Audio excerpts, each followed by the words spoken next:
Once upon a time, in a small village cradled by misty mountains, there lived a wise, old Zen master named Sato.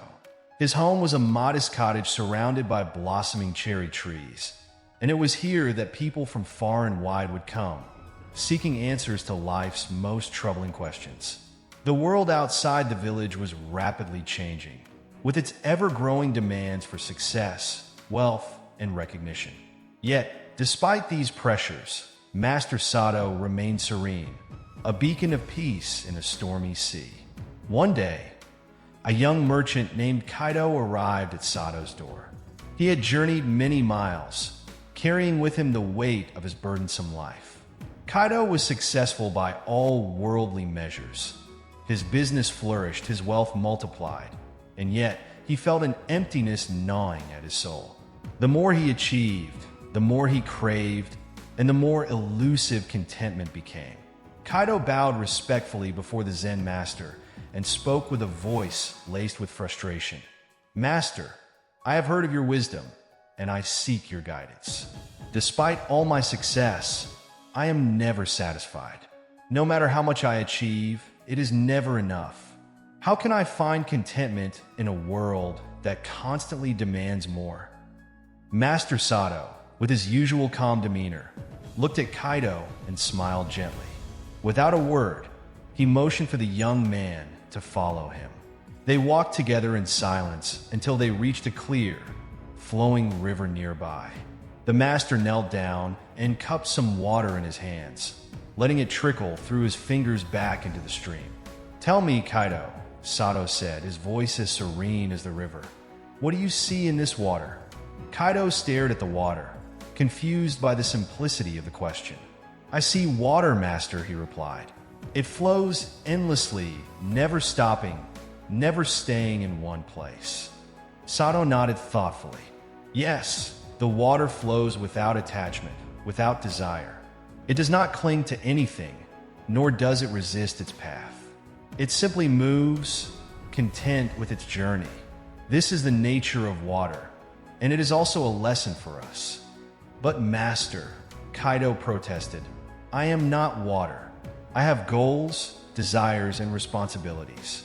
How can I be content in a life that requires so much from me?" Sato stood and led Kaido to a grand tree nearby, its roots deeply anchored in the earth, its branches reaching toward the heavens.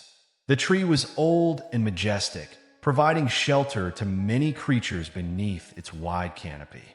"Look at this tree," Kaido Sato said. "It has grown strong and tall, yet it does not strive to be more than it is. It does not compare itself to the other trees, nor does it envy the birds that nest in its branches. It simply exists, content with its purpose and its place in the world. This tree knows that true strength lies not in striving for more, but in accepting what it is and being at peace with that." Kaido gazed at the tree, beginning to understand the master's words. "But how, master? How can I find contentment when the world around me constantly pushes me to achieve more?" Sato smiled softly. "Contentment, Kaido, is not about giving up your ambitions or your desires. It is about understanding that your worth is not tied to your achievements or possessions. True contentment comes from within, from knowing that you are enough as you are, and that the pursuit of more should never come at the expense of your inner peace." The master then pointed to a small bird perched on one of the tree's branches.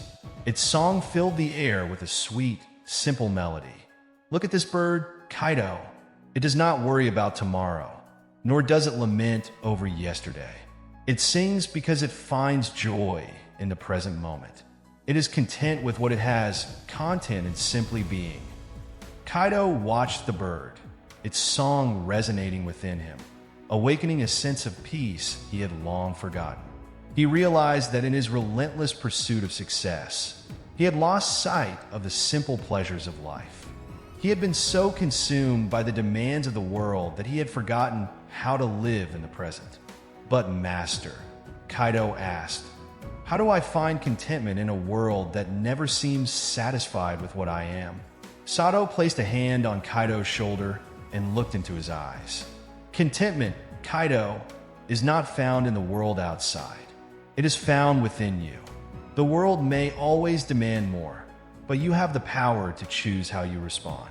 You can choose to be like the water, the tree, and the bird, to flow with life's changes, to grow strong in your purpose, and to find joy in the present moment. Kaido felt a wave of relief wash over him as the master's words took root in his heart. He realized that he had been searching for contentment in all the wrong places, in his wealth, his status, and his achievements. But true contentment, he now understood, was a state of mind, a peace that could only be found within himself. "Thank you, Master," Kaido said, bowing deeply. "I see now that contentment is not about what I have, but about how I view myself and the world around me." Sato nodded, his eyes filled with wisdom. "Remember, Kaido, that contentment is not the absence of desire, but the understanding that you are enough just as you are. The world may always demand more, but you have the power to live a life of purpose, peace, and joy." As Kaido left the master's home, he felt a new lightness in his heart. He returned to his village with a renewed sense of purpose, determined to live a life of contentment, not defined by the demands of the world, but by the peace he found within himself. So, my dear viewers, contentment is not about settling for less. It is about recognizing that you are enough. In a world that constantly demands more, remember that your true worth is not measured by your achievements or possessions, but by the peace and joy you find within yourself.